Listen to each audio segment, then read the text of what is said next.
It's going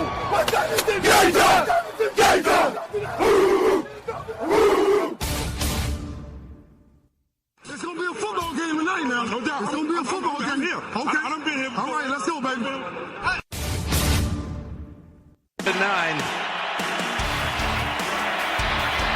Rushing 4, ball comes out of the hands of Newton. It's on the ground, and it's still on the ground. Picked up by T.J. Ward at the 4-yard line. Vaughn Miller did it again.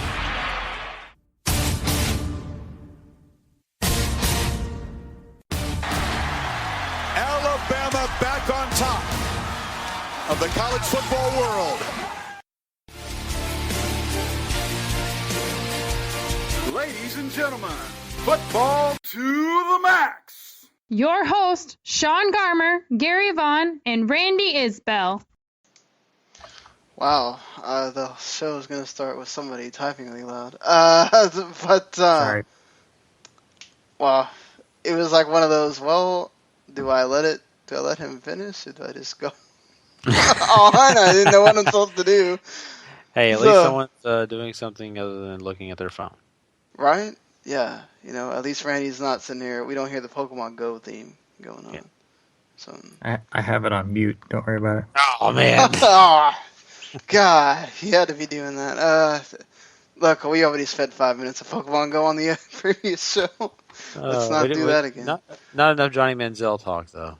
Oh, God, Gary, is this going to be like the Kellen Winslow thing? We just keep mentioning that. No, it's a good idea. We'll have coupons sometime and do that. Oh, okay.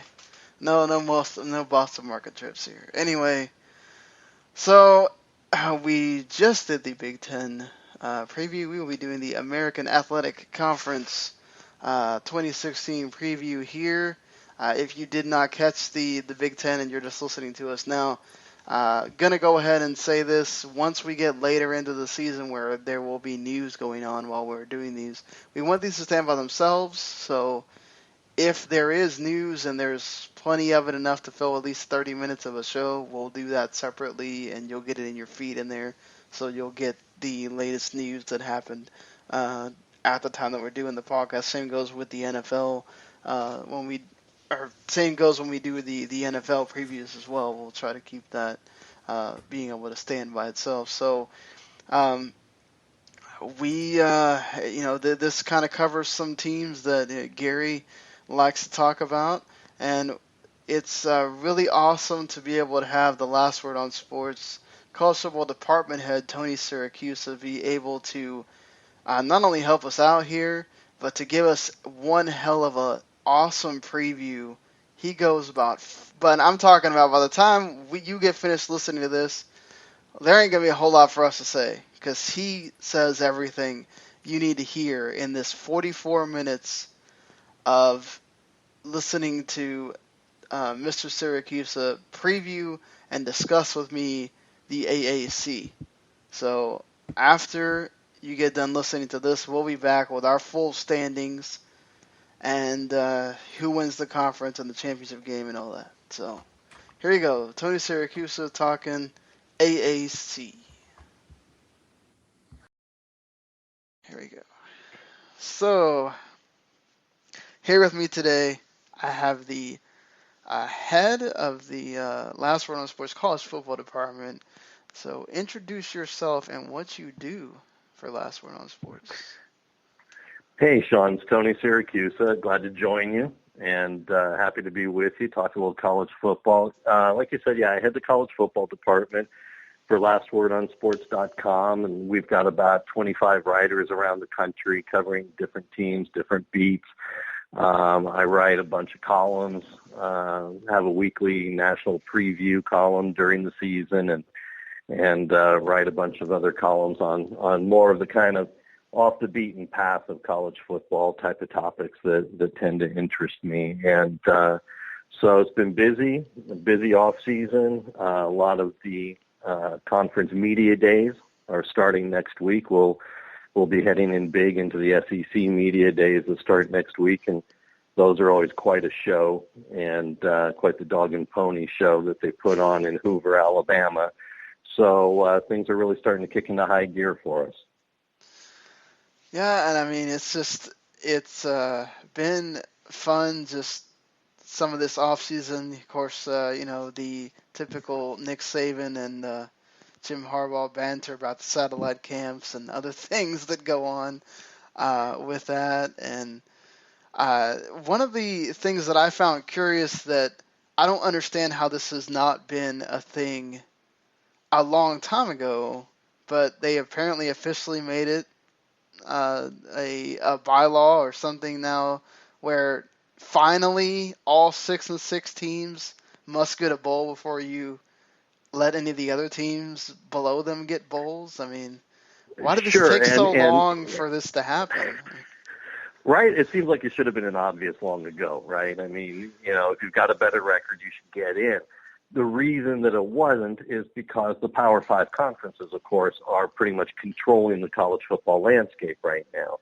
And if you're a city who is hosting one of the smaller bowls and you're dying for some big time attention, you're looking to take a team that is 5-7 overall, but in the middle of the pack in the conference.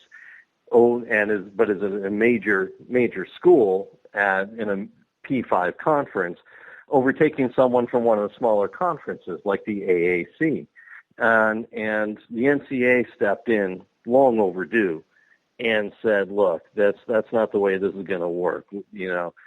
We're gonna put in teams based on the records, and that's just the way it's going to be. If you got a team who's in the American Athletic Conference and they're 6-6, you're going to take them over a 5-7 team from the Big Ten. And that's, if you run out of the 6-6 teams, fine. Then you can dig a little lower, but there's gonna be a hierarchy chain, and it's going to be based on record. And you're right. I can't believe it wasn't done before. But I think it's one of the things that never really came to light until the Power Five conferences really gained their autonomy in the college football world and really kind of took over running the bowl system and obviously the playoff system.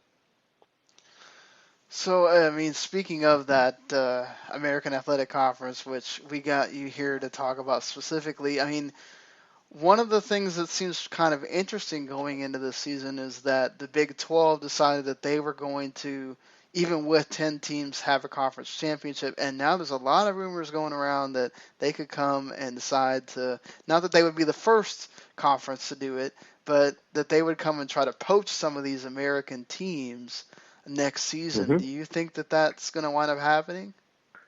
I think it's a distinct possibility. I think what you're looking at is 2 years ago, the Big 12 got hurt by not having a conference championship game. The NCAA mandate had been you have to have 12 teams and you have to have them broken up into two divisions and you have to have a conference championship game. And if you want to, if you're going to compete for a national championship, essentially, and certainly that became true during the playoff, the new playoff format. And if you remember 2 years ago, you wound up basically with co-conference champions in the Big 12, which was crazy because it just meant they had the same record and it didn't really work and it hurt them.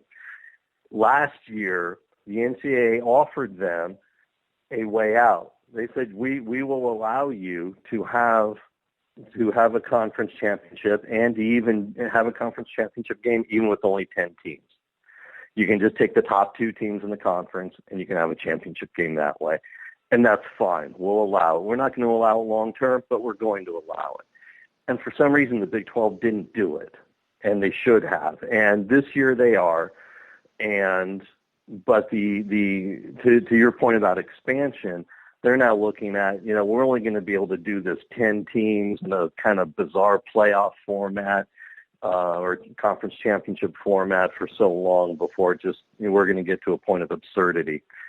So we're going to need to expand. And I think that there are some viable teams in the AAC that would make perfect sense from a market standpoint, from a geography standpoint, to go play in the Big 12, get them to the 12 teams. And it's certainly going to be more money for whatever two teams out of the AAC make that leap. Well, looking at just last year, the ASC seemed to be the darlings that everybody was talking about. So many bowl games that they went to. Mm-hmm. Everybody talking about, oh, we're going to make it into a Power Six with everything that's been going on. Do you see a lot of what happened last year continuing into this year? I think that I think you're absolutely right. Last year they were the darlings, and I think a lot of it was because they caught people off guard. It was kind of a sleeper conference that people weren't paying that much attention to unless you were a complete college football nerd, like the two of us, me living on the West Coast, college game day starts at 6 a.m. and I am wide awake with the coffee watching every minute of it. And because I'm on the West Coast and we get all the West Coast guys, I'm not going to bed till midnight on Saturday night, right? So there were a lot of people who just really had not paid much attention to the conference. And so Temple had a really great first half of the season. Memphis was good. And then, of course, Houston, which made a run where they just really missed out barely on being a viable playoff team. And so I think that this year a lot more people are going to be watching them. I'm not sure the product is going to be quite as good because of some of the attrition of some of the top talent who's now playing in the NFL. But I still think there's a lot of really good football to be played in this conference with some really good teams. So I don't know if they're going to make that charge to really have a claim to be one of the 4 playoff teams, but certainly to be one of the New Year's 6 bowl game teams. I think there's no question about that. So before we get into like specific teams and stuff, what do you see about the conference this year in general, going into 2016, that you think, okay, we need to keep our eyes on this happening, or whatnot? I think the schedules will play a big role in this. When you look at the Power 5 teams, always, most of them will take 1, maybe 2 tough out-of-conference games and then, cream puff or 2. Of course, with the SEC, since they only play 8 conference games, they play 4 out-of-conference, and they always have that mid-November game against, our Sisters of Mercy or, whomever they're going to play before their rival game. And I think that a couple years ago, you looked at, because these schedules are done 4, 5, 6 years in advance, you look at some of the bigger teams that scheduled some of these teams that are now in the AAC as one of their kind of middle-of-the-road out-of-conference games. And now you look at how good the AAC is, and there are some really, really good out-of-conference games, some high-profile, nationally recognizable out-of-conference games that come out of this. And so I think the schedules are going to really help the AAC in their platform and really even potentially to move a couple of teams to bigger conferences. I mean, speaking of, we should start with the perennial big team that, made the biggest splash last year in Houston.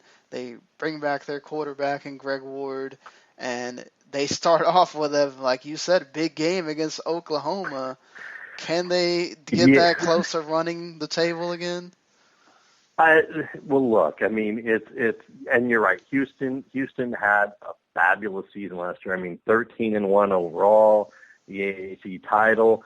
When I did a bowl preview show with someone, I told them, you talked about the Rose Bowl and the playoffs and all the other games. I said, watch the Peach Bowl, because you're going to see a Houston team that is going to light up Florida State. And they did. They beat them 38-24, but the game wasn't even that close. And they wind up ranked number 8 in the final AP poll. And they had a great season. Now, of course, the question is, can you duplicate that? I think one of the biggest things that happened to them in the off season was Tom Herman decided to stay as head coach, because after that kind of season, Tom Herman had a lot of opportunities to go somewhere else.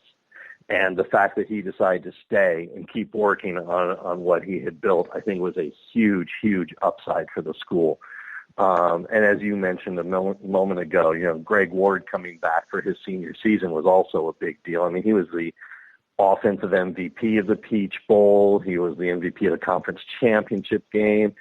he had a great season. I mean, there were only 2 quarterbacks last year who had 1,000 yards running and throwing for 2,000 yards, and it was him and Deshaun Watson at Clemson, and Watson was, a Heisman Trophy finalist. So it was a big deal for Ward to come back also.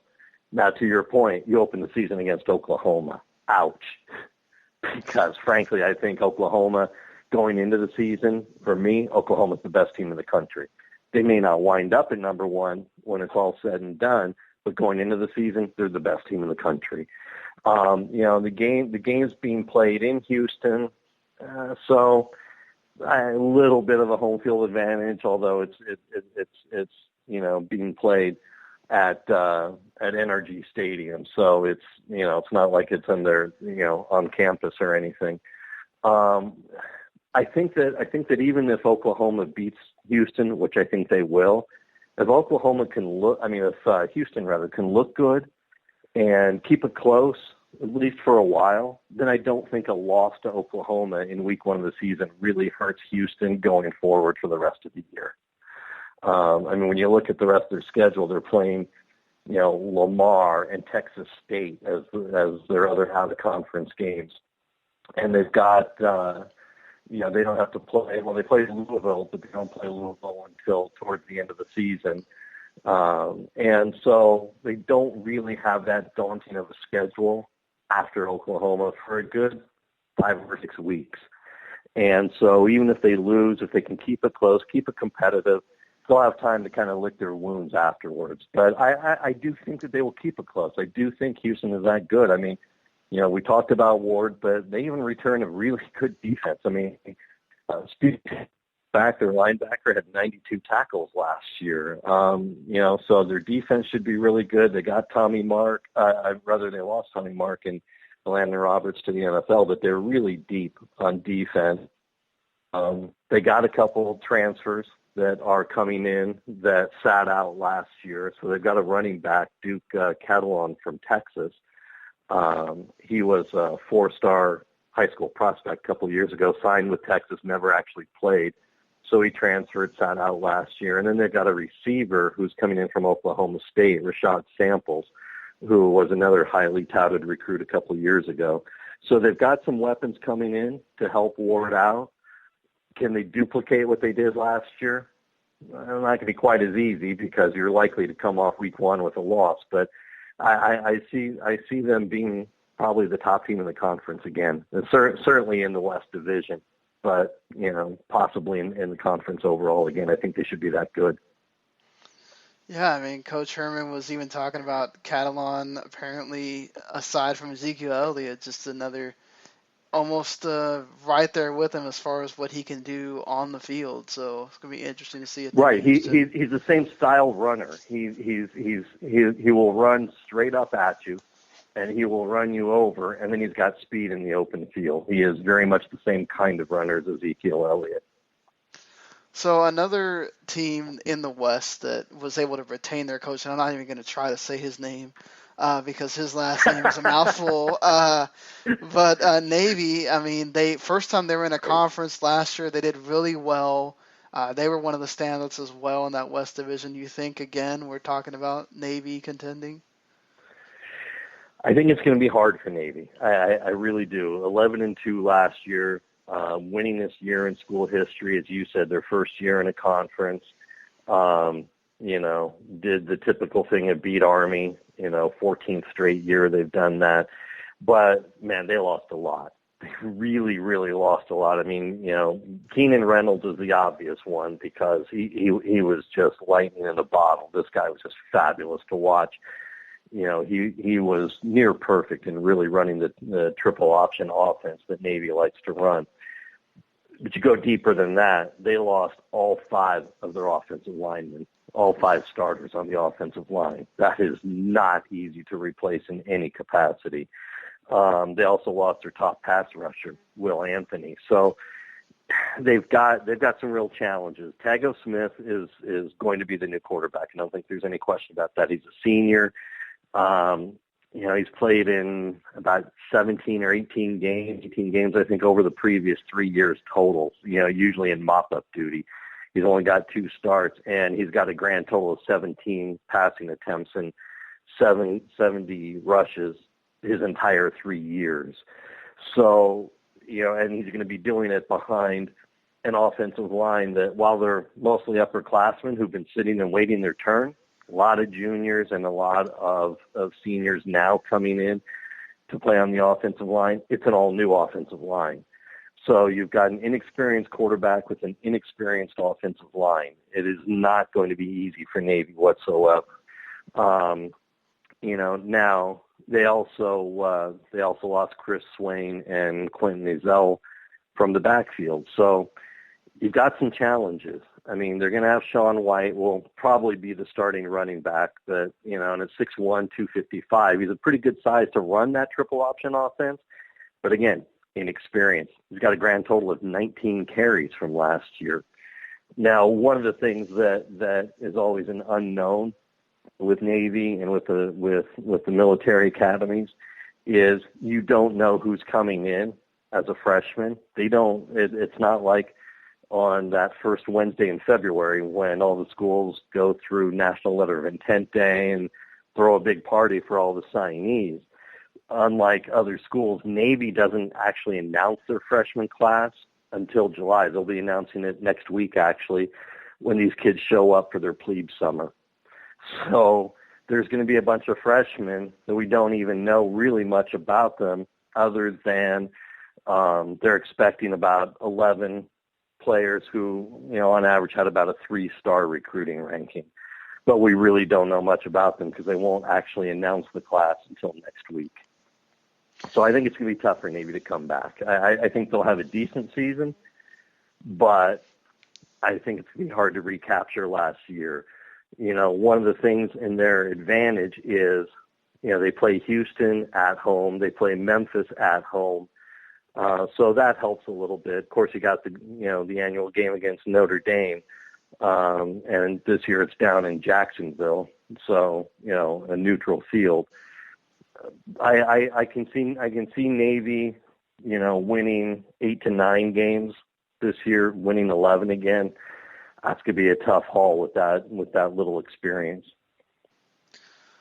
Yeah, I mean that's gonna be rough. Just everything you've talked about, especially with that when you gotta lose everybody in the trenches. That's where you build from, and not having those guys. It's I can already imagine. It'd be one thing to be breaking in a new quarterback if you could at least do it behind an experienced offensive line.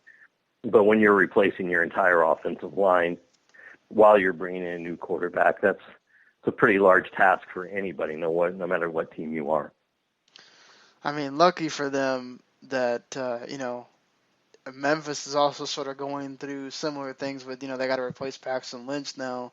Obviously some positions, and they lost their coach too, so they have a new coach. I mean, where do you see Memphis in this? I think Memphis, like you said, great season last year, 9-3, had a really good year. Finished third in the West, and when you consider that they were 3-21. In the 2-year period prior to Justin Fuente taking over as head coach, and then 19-6 in his last 2 years there. That's a pretty amazing turnaround in a very short period of time. But like you said, he's gone now. He's at Virginia Tech, replacing Frank Beamer. They brought in Mike Norvell, who was the offensive coordinator at Arizona State. And this is Norvell's first head coaching job. And, he'd been an assistant at Tulsa. So he knows the region. He knows the teams in the conference. What's going to be interesting is to see how quickly he can integrate his offense, the type of offense he wants to run. Because at Arizona State, if you don't follow a lot of West Coast football, it was a very aggressive, attacking style of offense. It's very much pass first, run second. Now, there's reasons right off the bat why that could work well at Memphis. Like you said, they lost Paxton Lynch, and it's kind of funny if you think about it. You go back a few years, nobody would have thought losing Paxton Lynch would be that big a deal. I mean, the kid was a one-star recruit coming out of high school because he ran a wing T offense in high school and had only thrown a total of about 50 or 55 passes his entire high school career. But now you fast forward a few years, and it's a big, big hole to fill. So it's going to be challenging. It's going to be difficult. I mean, they don't have an obvious front runner. I mean, frankly, I could see Riley Ferguson getting the job. He's a transfer from Tennessee who wound up going to Coffeyville Community College. He's a big kid. He's about 6'4", because the next viable option is a redshirt freshman, Brady Davis, who hasn't taken a college snap. And Ferguson to that point hasn't taken a snap in an FBS game. It's only been junior college football, but that still puts him ahead of what Brady Davis has. They have the running backs back, both of them. They've got Kraft and they've got Henderson, but they weren't very productive running last year. They were 96 in the country in rushing. So the good news is you've got a new quarterback, but you can rely on experienced running backs. The bad news is the running backs really weren't that good last year. They've got tons of depth at wide receiver with Miller and Proctor and Mayhew. So, they've got some options. It's going to be how quickly a new quarterback can step in and get a new offense underway. And you know what? It may be one of those situations where it may be a little easier making the transition because you're not trying to bring a new offense into a quarterback who's been running something else the whole time. You're bringing in a quarterback who is wide open to being whatever he needs to be. So we'll see how quickly Norvell can get that offense in. He brought his defensive coordinator with him also from Arizona State, by the way, Chris Ball. And the defense should be really good. The defense is very experienced. They lost their top safety, Regis Ball, but they should be really good on defense. It's just a matter of how quickly the offense can adapt to the losses that they had. So, I mean, the rest of the West Division is sort of, I guess at least two of them seems like they're not going to be doing a whole lot in SMU and Tulane. You got the new coach in Tulane that's got a lot of talk going on for that school. Of course, actually, my dad's alma mater. But anything we should expect from the other three teams in the West that we haven't talked about? I honestly think it's a pretty big drop-off from the top three, Houston, Navy, Memphis. It's a pretty big drop-off down to Tulsa, Tulane, and SMU. It really is. I mean, there's a lot of talk about improvement at Tulsa and Tulane. And, as my grandfather used to tell me, that's great, but you can't fall off the floor. When you were 1-7 in conference like Tulane was, or 3-9 overall, look, a 3-game upswing is massive. And you're not going to compete for the division championship with that. And you're not going to compete for the division title with that. But, that's fine. But the talent level is from the top three to the bottom three in the West is pretty significant. So moving to the East, you had some teams making some noise last year, and one in particular with Willie Taggart as the coach seems to be that team that everybody is sort of picking to not only win the division, but maybe really challenge Houston in that conference championship game. Of course, talking about South Florida, about 4 hours away from me over here. Sure. What do you see South Florida really? Do you see them really being able to make a challenge? I do actually. I like South Florida. It's interesting. I was going through. This is the time of year when some of the prognosticators, the nationally known prognosticators, put out their magazines in digital format now. These days. And I see a lot of people split on South Florida. I see a lot of people. There was one publication that predicted them to be the biggest disappointment in the conference, and then someone else picked them to win the conference. And I think that pretty much says a lot about South Florida right there. They have the potential to do it. They can do it. They certainly have a lot of experience coming back. They were 8-5 last year, which, doesn't sound like it's rewriting the history books, but they'd had 4 straight losing seasons prior to that, and they made it to their first bowl in 5 years. So they, and they got hot in November. They got hot down the stretch. They wound up losing the Miami Beach Bowl, I think, but they got hot in November, and they've got 14 starters returning, and a lot of it on offense. And they've got a junior running back, Marlon Mack, who had 2,400 yards and 17 touchdowns over the last 2 seasons.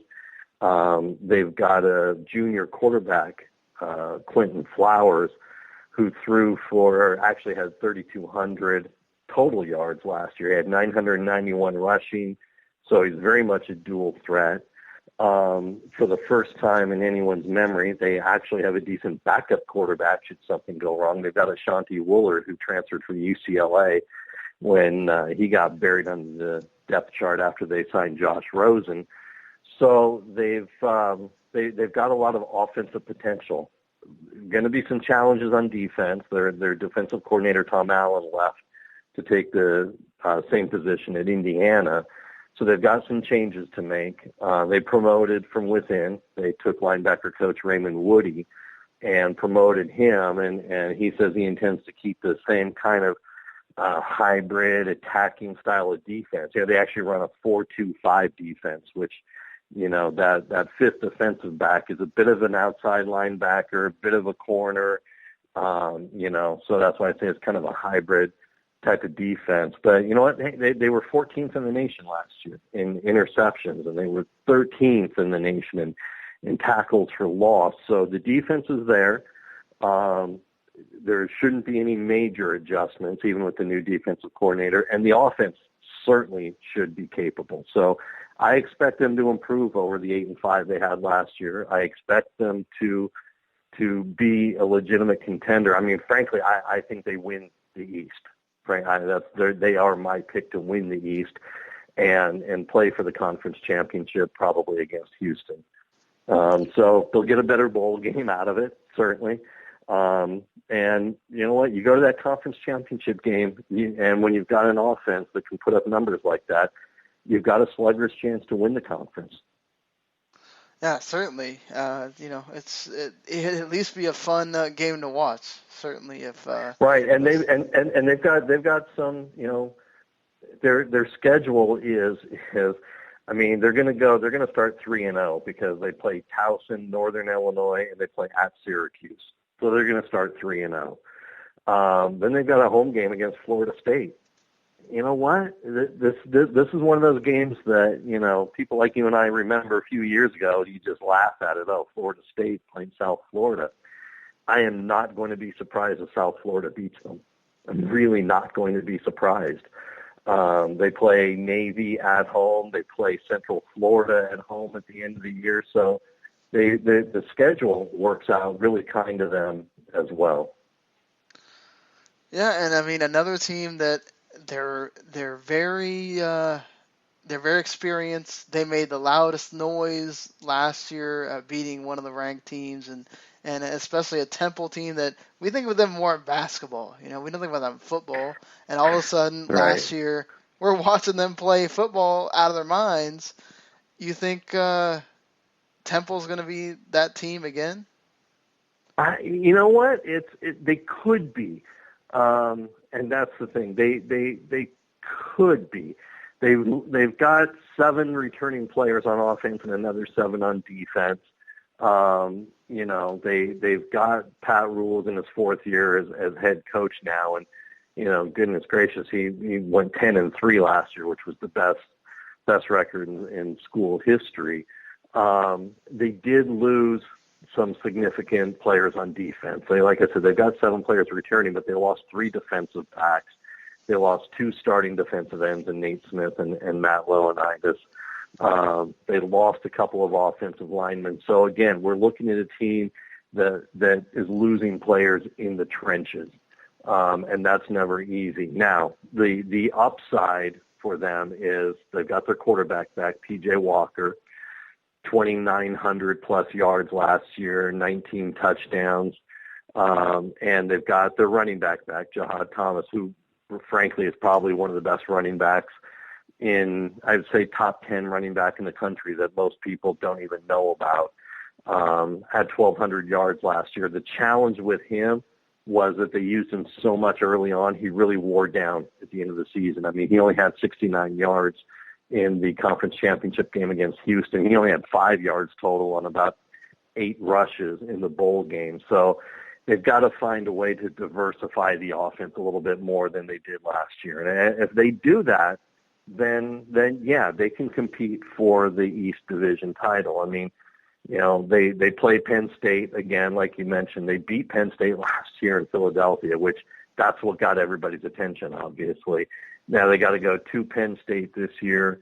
But, you know, again, you take a look at their schedule and they open up, you know, at home against Army, and they open up at home against Stony Brook.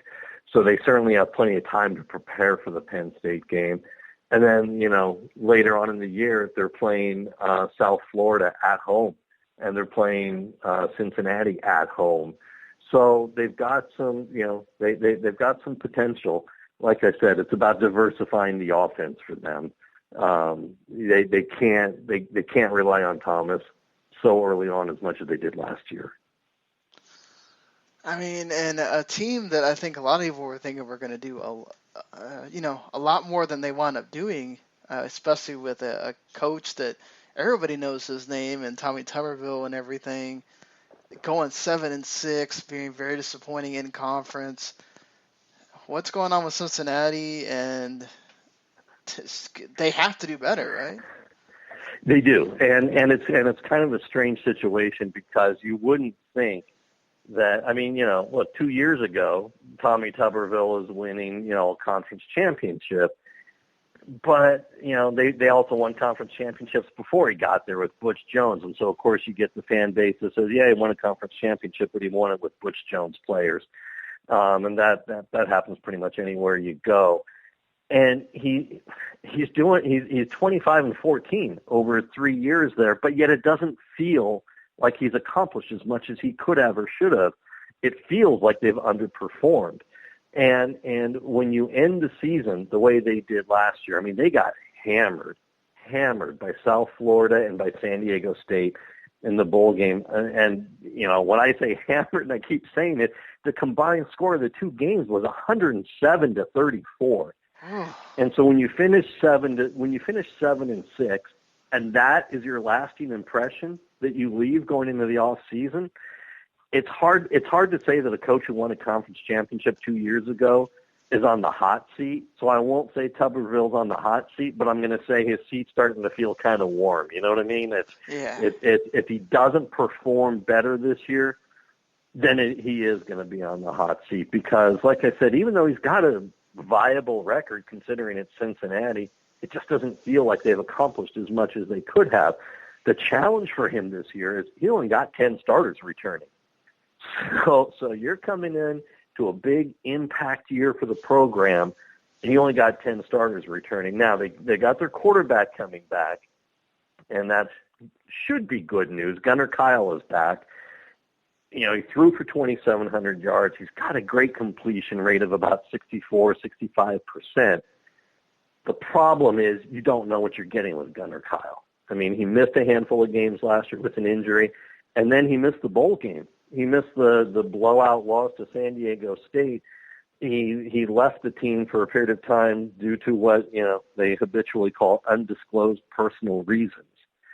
And so he's actually, even though he's a veteran, he's kind of an unknown coming back into the season. I know after the spring scrimmage, Tuberville said he's got to earn his spot back. He is not giving him the starting quarterback job just because he was there last year.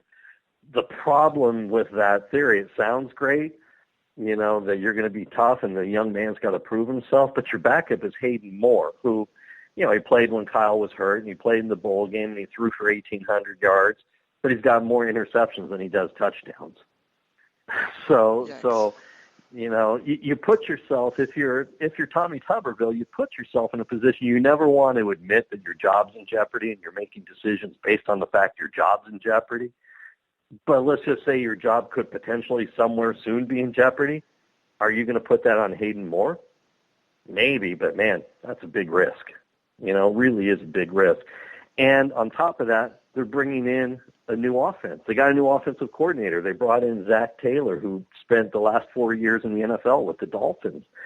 And, you look at what they did in the spring, and it seems pretty clear that they want to come into the season running more of a no-huddle, a pro version of the no-huddle offense to better utilize the running game, which, they've got Ty Green, they got Mike Boone, they combined for 1,400 yards last year. It's probably not a bad idea. It takes some of the pressure off of whichever quarterback you're going to go with. They lost all 5 wide receivers, so you don't know what kind of depth is there at wide receiver.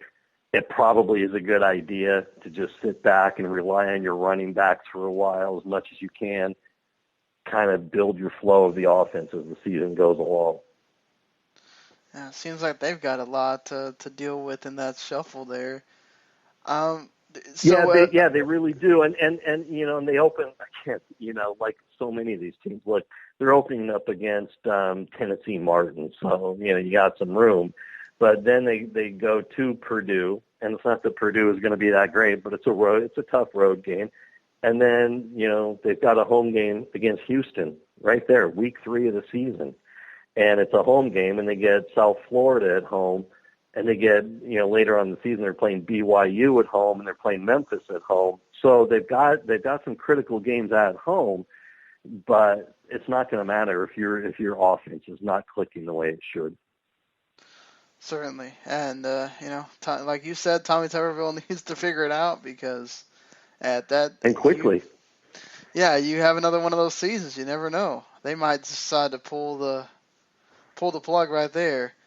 Especially to take it kind of back full circle to where you were talking earlier, especially if the administration at Cincinnati sees themselves as one of the teams potentially moving to a P5 conference, then you're not going to settle for another 7-6 season and getting lambasted at the end of the year. If you have a vision of moving to one of those P5 conferences, then you're not going to settle for that kind of play. Oh, certainly not. I mean, you would think that Houston would be the other one, but Cincinnati having the prestige of being that team that has done things before, you'd think that they would be the other one. And and because Cincinnati's a bigger media market than so many of these other teams. I mean, and you're right. If there is going to be expansion, and let's just assume that it's 2 teams going to the Big 12. Houston is the obvious one, first and foremost. No question. Geographically, it works. Media market, it works. It's a good-sized media market, bigger than some of the programs that are already in the conference. And then at number, for a second one, you're looking at either Cincinnati or Memphis, really. And, Memphis brings a lot with football, brings a lot with basketball. Cincinnati right now brings a bigger media market and some halfway decent basketball from year to year, but the football's got to step up. Yeah, certainly they do. And I mean, speaking of another, they're kind of seem to be like on the rise. They're obviously another basketball powerhouse when you think about them.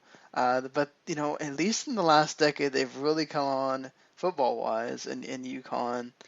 That they're kind of another one of these that some people think, okay, they have a lot of the same traits as Temple, they could do something, and then you've got UCF and East Carolina that are kind of in the bottom. But do you see Connecticut as maybe being that surprise team that like nobody's really talking about, but they could do something? Yeah, I think you know what? I think UConn can, and I think they can because they're in the East, which doesn't have the same talent level that the West does. And so, you've got, your quarterback returning at UConn, and you've got an experienced team, coming back. They've got a very experienced offensive backfield. So, yeah, I mean, I think that they can certainly challenge for the Eastern Division. Like I said, South Florida to me is significantly better than most in the division because of their experience in the offensive backfield. But, that's what Connecticut has got also. So if that's what we're basing a contender on, then UConn definitely has a shot to make a run at the East Division. Can they win the conference? I don't think they match up well against Houston or Memphis, talent-wise, and certainly not on the defensive side of the ball. But they can certainly win the East. They can certainly surprise some teams. That's a definite possibility. They've made huge strides in the past couple of years. So anything else you want to say about the conference before? You know what? I mean, for people who just haven't really gotten acquainted with the conference because it doesn't make all the noise that the SEC does, and you don't read stories about, like you do with Jim Harbaugh, tagging Nick Saban all over the media, and it doesn't get the media highlights. If you really just want to watch some quality football, there's some really good games. We talked about the Houston-Oklahoma game, and Houston plays Louisville. Memphis plays Ole Miss first weekend of October. That should be a great game, and it's down in Oxford. It's a tough road game for Memphis. These guys are playing some really good schedules, a few really highlight games, out-of-conference games during the year, and then the conference, of course, will be very competitive. We talked about the South Florida-Florida State game. I mean, I've got that one circled in red, September 24th. It should be a great game, and it's a home game for South Florida, so I think that matters quite a bit. Yeah, for sure. I'm gonna be pulling for that South Florida win. I'm not a big Florida State person, so. Yeah, no. Hey, I'm with you. And it's not even an anti-Florida State thing for me. It just feels like it's an upstart beating one of the blue bloods of college football, and I think those things are fun, and I think they're good for college football. Yeah, and I'll get people talking about the conference some more. Yeah. Absolutely. Get you more prestige. And get you more eyeballs watching, All right, Tony. I mean, you have broken this thing down for us. I don't think we even need to do analysis after this. You already just did everything. But, I mean... Glad to help. We appreciate it so much. Hopefully we can have you on again, as we're going to be doing so many different conferences until we get up to that first week of the season. So thank you so much. Glad to help, Sean, anytime. All right, you have a good night. All right, that was Tony Siracusa giving you the in-depth breakdown of the AAC, and I apologize, I have to run off to work in about 15 minutes, so... Well, it works out good, because Tony, like you said in the interview, did everything for us, so see ya. Yeah, no, it's, I mean, he did a great job, and obviously, that's why he's the department. He knows his stuff. I mean, any thoughts on anything about what he thought the teams before we get into our talking about the standings? I'm just excited to watch a lot of Houston. I think they're by far the class of this division, and just to see Greg Ward out there doing his thing and giving them a chance to maybe cause some trouble as far as the playoffs go will be fun. Welcome to the club, baby. Just gonna say it. I've been championing this team for a long time now, and I'm glad they're getting respect. I just love it. Ever since Case Keenum. Ever since Case Keenum and all those other great quarterbacks out of this team. Well, you can't deny what he did in college, So, getting into these standings, what do you think, Randy? I should have been writing his down. All right, let's just go with the East. And from the bottom up, I have UCF in last, East Carolina in 5th, Cincy in 4th, UConn in 3rd, and Temple will be up there, but I have UCF winning the East. In the West, let's go Tulane in 6th. Well, you have USF winning the East? Yes, I have USF winning the East. And let's see, Tulane in 6th, SMU 5th, Tulsa 4th, Navy third, Memphis second, and Houston by far and away the winner in the West, and I'll have Houston be the winner overall. All right. I'll take the reins and I'll look at this and I'll say with the East, I agree with Randy. University South Florida is top. Then I'll go. I don't know. I'll go UConn. Then Cincinnati. Then I'll head on over. Give ECU some love, maybe. I'm doing that wrong. I missed one. Excuse me. Temple is number 3, by the way. Then we'll run down ECU, and then, of course, UCF rounding it out. Over in the West, I am going to go, of course, give Houston the number 1 props. They are the top dogs for me. Then I'm going to go Memphis, Navy. I'll give SMU some love. And then, of course, who cares what the rest, but Tulsa, Tulane. There you go. I'll go with, in the East, I got UCF last, East Carolina, then I got, Cincinnati, then UConn, then Temple, and then South Florida will win that division. I've got Tulane and last. Sorry, Dad, I hate to do that to you. That's where my dad went to school.